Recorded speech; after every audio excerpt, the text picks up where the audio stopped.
You join me here today at Moneypenny's fantastic Wrexham headquarters, and I'm here with none other than property industry legend, Mr. Chris Watkin. How are you doing, sir?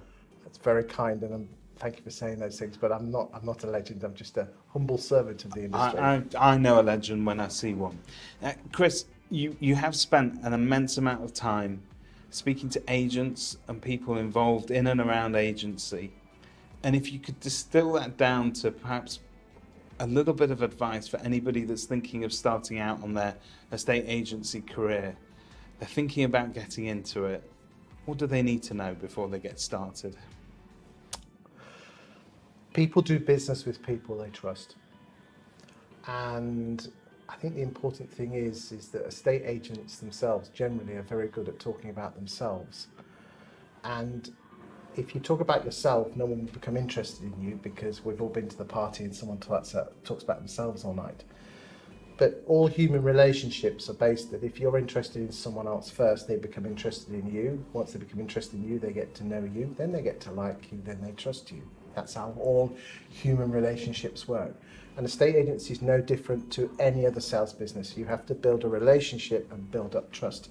And you can build up that trust without meeting someone, because the ultimate problem with estate agency is being called out for a free valuation.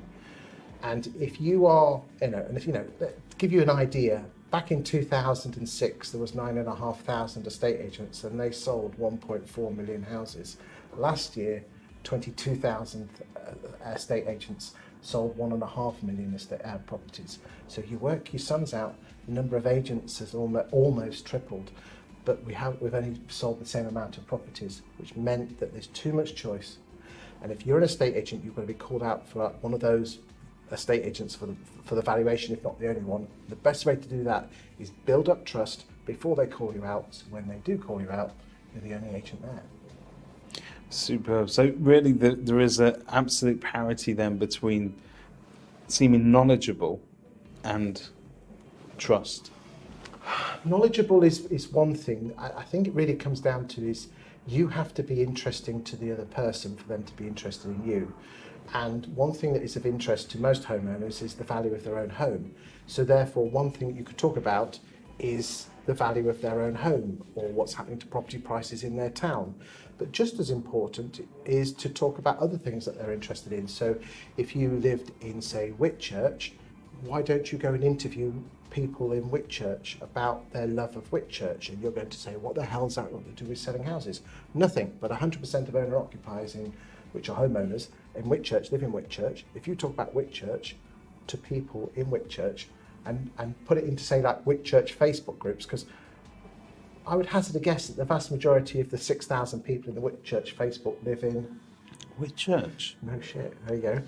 And 100%... I'm not from Whitchurch, by the way. Okay. And all of your homeowners live in Whitchurch. So yes, talk about the property market, but talk about other things like interviewing the butcher, the candlestick maker, the shopkeeper, the local coffee shop, and just be interested in what other people are interested in, and then they will become interested in you. That would be my number one. And knowledge is important, but as one aspect of many things. There seems to be a tension in the industry at the moment between sort of brand presence and individual presence. We see a lot of agents that are trading in their own name. The EXP model is tremendously popular. Do you feel that there's a shift in that direction? And what would be your advice to sort of agency owners at the moment who are looking to encourage their staff to step forward, but they're worried about fueling the fire there in terms of them leaving? I mean, let's be frank, there is, if you could have the best of both worlds, a great personal brand working under a great company brand, you've got the best of both worlds. I was talking to one of London's biggest estate agents. They have in excess of 10 branches in London. And he said to me, Chris, I need the magic weapon to get inside more doors, to actually get more valuations. And I said, what you're going to have to do is let your staff have their own personality, their own, I hate that personal brand is an awful phrase, reputation, but being a face of their firm, working under your amazing brand. And his concern was, well, then they're going to become the face of my firm. and then they're going to have all the power. And I said, that's where the shift in the business is going to be, is what the hell are you going to do to keep those people in your business? And I think you're going to have the bosses are going to be less I'm your boss to more of a collaborative, we're in it together. And the bosses that kind of get that quicker are going to be the ones that succeed. So yes, to answer your question, both is great, because you can have both, you're on a winner. Ladies and gentlemen, Mr. Christopher Watkin. Thank you. Thank you, David.